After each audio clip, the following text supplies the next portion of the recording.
دا د یو قدرت یو کرشمه ده چې د دې سوړې نه اوبه راوځي او بېرته په دغه سوړه کې ننوځي او په دې سوړه کې ډېر ښایسته ښایسته کاڼي راوځي لکه دا کاڼي شنه سره سپین تور هر قسم کاڼي او هغه ځای دغه دی چې اوبه راوځي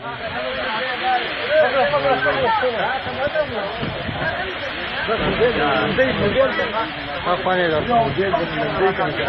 تو ګوره اوس